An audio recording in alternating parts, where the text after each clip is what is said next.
L'Empire ottoman est l'un des plus grands et des plus anciens empires de l'histoire, avec une durée impressionnante de 623 ans, de 1299 à 1922.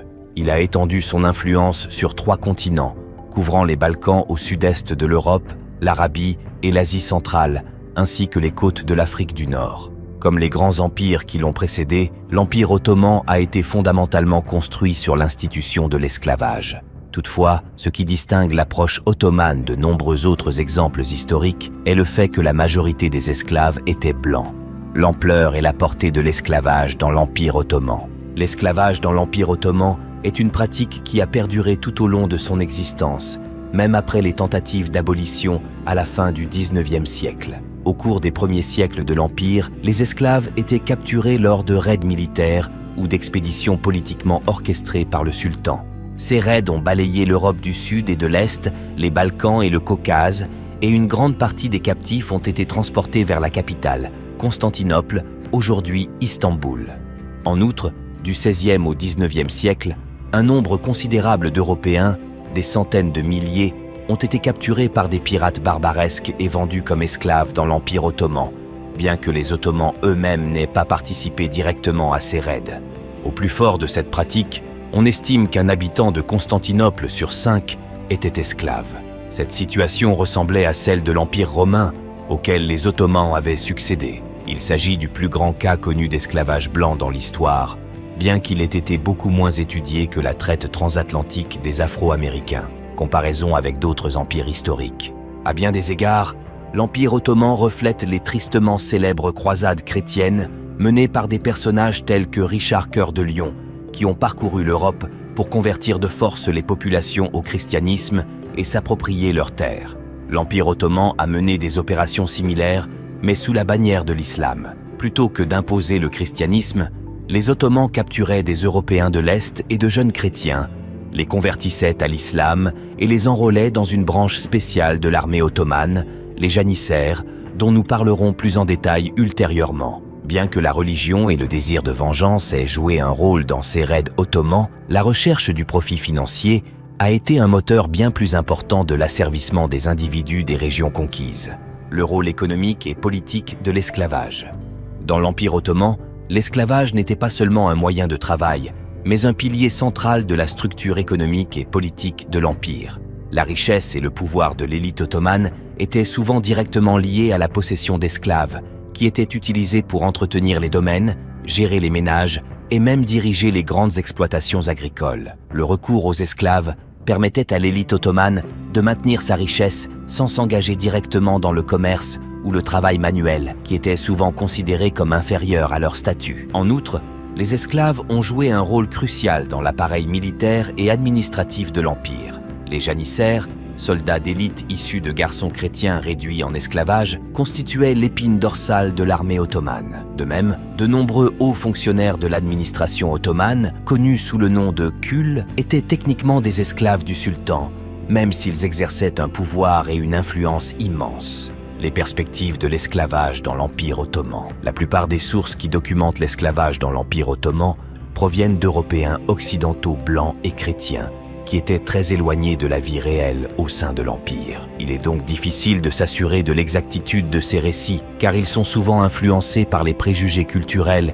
et les points de vue de ceux qui n'ont pas connu directement la société ottomane. Toutefois, les quelques récits qui proviennent de l'intérieur de l'Empire nous fournissent des informations rares et précieuses sur la manière dont l'esclavage était perçu et pratiqué par les Ottomans eux-mêmes. Il est important de reconnaître que les musulmans avaient une vision de l'esclavage fondamentalement différente de celle des autres nations et religions impliquées dans la traite des esclaves. Le Coran recommande de traiter les esclaves avec bienveillance et encourage la manumission, c'est-à-dire l'affranchissement des esclaves qui ont fait preuve de loyauté. Selon le Coran, les esclaves sont considérés comme ayant le même statut moral que leurs maîtres, bien qu'ils aient un statut juridique inférieur. En outre, la loi islamique ne fait pas de distinction entre les esclaves en fonction de la couleur de leur peau.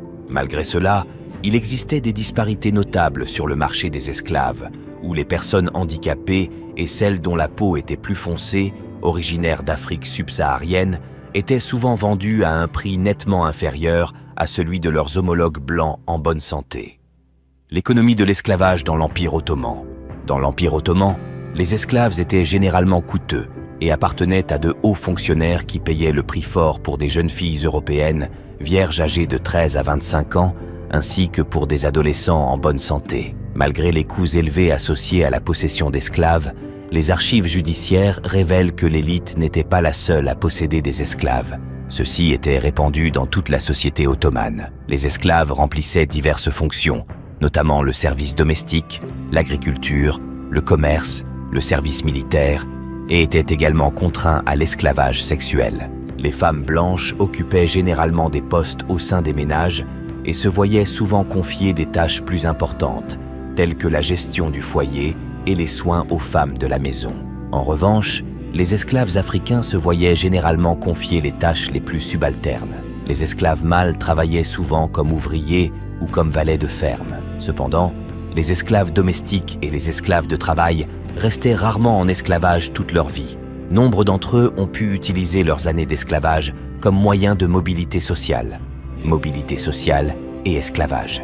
Mobilité sociale et esclavage. Un examen plus approfondi des archives judiciaires indique que les citoyens de l'Empire ottoman adhéraient souvent à certains principes islamiques concernant l'esclavage. Il était courant que les maîtres libèrent leurs esclaves à la mort du maître ou même avant. En règle générale, les esclaves noirs subissaient environ 7 ans de servitude, tandis que les esclaves blancs étaient détenus pendant environ 9 ans, après quoi ils étaient souvent libérés s'ils avaient fait preuve de loyauté. Une fois libérés, ces individus progressaient généralement dans leurs domaines respectifs, devenant souvent contremaîtres ou surveillants. En tant qu'individus libérés, ils devenaient des travailleurs sous contrat ou des clients de leurs anciens maîtres, gagnant un salaire pour leur travail. Les archives des tribunaux de la charia indiquent que les esclaves nouvellement libérés étaient généralement acceptés dans la société ottomane, en particulier dans les petites villes où ils jouissaient d'un degré important d'indépendance économique et sociale. La face cachée de l'esclavage, la traite sexuelle des esclaves. Cependant, l'esclavage dans l'Empire ottoman, qui était déjà une sinistre institution, présentait un aspect plus sombre, le commerce d'esclaves sexuels. Ce commerce peut être divisé en 2 catégories principales. Les jeunes filles capturées lors de raids guerriers ou vendues comme esclaves par leurs familles appauvries et celles qui étaient placées dans le harem impérial.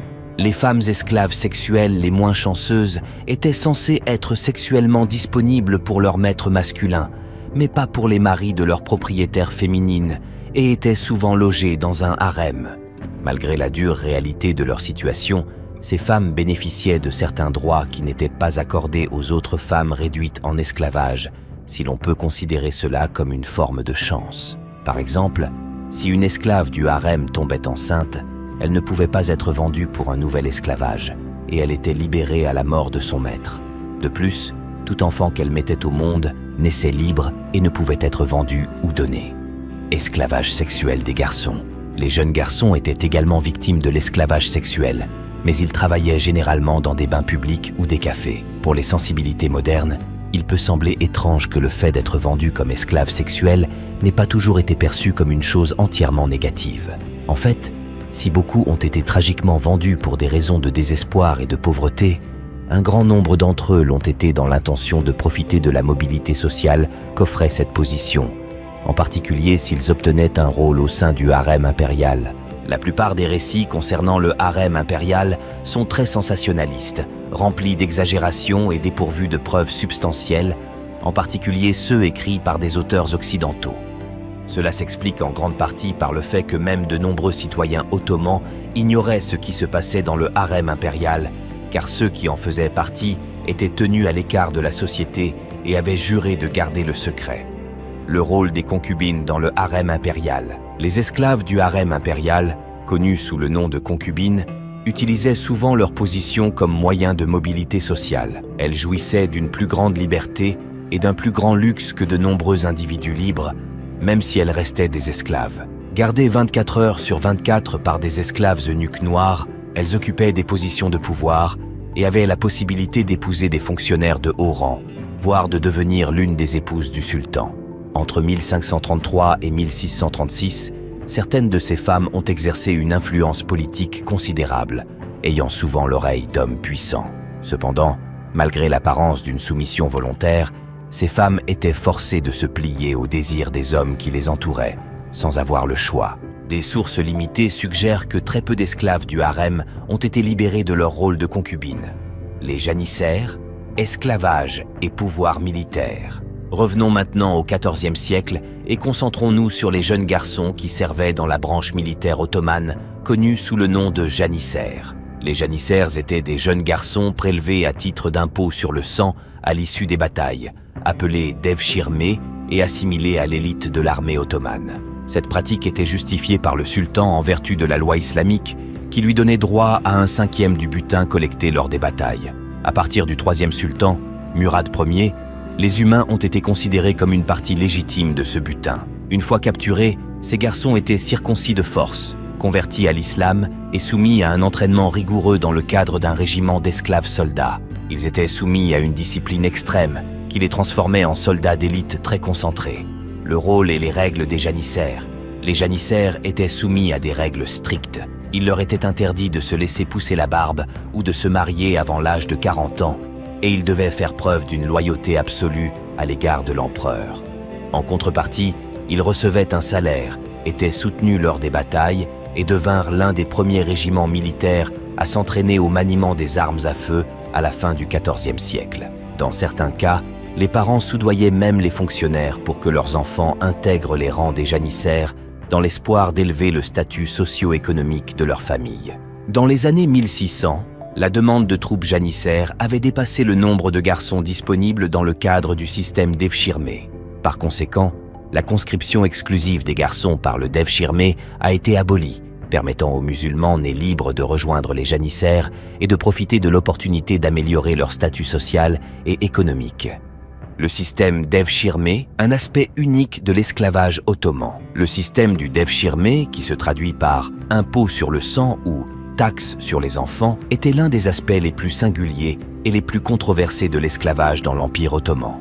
Ce système impliquait le recrutement forcé de garçons chrétiens des Balkans, qui étaient ensuite convertis à l'islam et formés comme janissaires. Ces garçons, souvent âgés d'à peine 8 ans, étaient arrachés à leur famille et emmenés dans la capitale, où ils étaient éduqués, convertis à l'islam et formés à diverses disciplines. Le système du devshirmé n'était pas universellement détesté. Dans certains cas, les familles y voyaient une opportunité pour leurs enfants d'accéder à des positions de pouvoir et d'influence au sein de l'Empire. Cependant, il était également source de ressentiment et de crainte, car il représentait la perte d'enfants et l'imposition du contrôle ottoman sur les populations chrétiennes. Les eunuques, le pouvoir derrière le trône. Un autre groupe important du système d'esclavage ottoman était celui des eunuques, qui jouaient un rôle crucial au sein de la cour impériale, en particulier dans le harem. Les eunuques étaient des hommes castrés qui étaient souvent achetés comme esclaves ou capturés lors de campagnes militaires. Ils occupaient une position unique au sein de l'Empire, servant de serviteurs de confiance, d'administrateurs et même de conseillers du sultan. Les eunuques étaient divisés en deux groupes principaux, les eunuques noirs, généralement d'origine africaine, et les eunuques blancs, généralement d'origine européenne. Le chef des eunuques noirs, connu sous le nom de Kislar Aga, était l'une des figures les plus puissantes de l'Empire, responsable de l'administration du harem impérial et exerçant souvent une influence significative sur le sultan.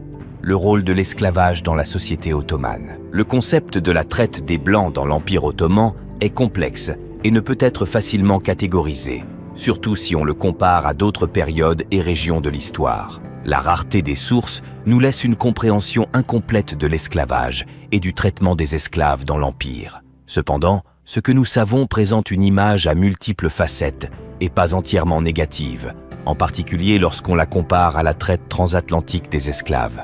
L'esclavage était profondément ancré dans la société ottomane et jouait un rôle important dans les structures sociales, économiques et politiques de l'Empire. Si la pratique de l'esclavage était brutale et déshumanisante, elle offrait également des possibilités de mobilité sociale, en particulier pour ceux qui parvenaient à s'élever dans les rangs des janissaires ou du harem impérial. Le déclin et l'abolition de l'esclavage. Le déclin de l'Empire ottoman au XIXe siècle a coïncidé avec la pression croissante des puissances européennes et des réformateurs internes en faveur de l'abolition de l'esclavage.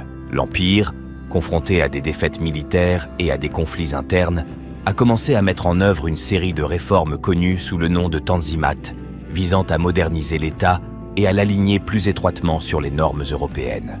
Dans le cadre de ces réformes, le gouvernement ottoman a pris des mesures pour réduire le commerce des esclaves, en particulier l'importation d'esclaves africains. En 1847, l'Empire a officiellement aboli la traite des esclaves, bien que la pratique de l'esclavage elle-même ait continué sous diverses formes jusqu'au début du XXe siècle. L'abolition de l'esclavage a été un processus lent et inégal, influencé par des pressions internes et externes. L'héritage de l'esclavage dans l'Empire ottoman. Bien que le recours à l'esclavage soit souvent éclipsé par les conquêtes militaires et les réalisations culturelles de l'Empire, il reste un aspect important de l'histoire ottomane. L'approche de l'Empire en matière d'esclavage, en particulier l'accent mis sur la mobilité sociale et l'intégration des esclaves dans la société en général, le distingue des autres exemples historiques d'esclavage. Cela n'enlève rien à la brutalité et aux souffrances subies par les personnes réduites en esclavage. La traite ottomane, comme toutes les formes d'esclavage, était un système d'exploitation et de déshumanisation qui a laissé des traces durables dans les sociétés qu'elle a touchées. En conclusion, l'utilisation de l'esclavage par l'Empire ottoman a été un élément déterminant de son histoire, façonnant ses structures sociales, économiques et politiques. Si la pratique de l'esclavage dans l'Empire ottoman était à bien des égards unique, elle n'en restait pas moins un système d'oppression qui exploitait d'innombrables individus au profit de la classe dirigeante. À l'heure où nous nous penchons sur ce sombre chapitre de l'histoire, il est essentiel de se souvenir des complexités et des nuances du système esclavagiste ottoman ainsi que de l'impact durable qu'il a eu sur les personnes et les sociétés concernées. Si vous souhaitez en savoir plus sur l'esclavage et d'autres aspects sombres de l'histoire, n'oubliez pas d'aimer et de vous abonner pour bénéficier d'un contenu plus intrigant et plus stimulant.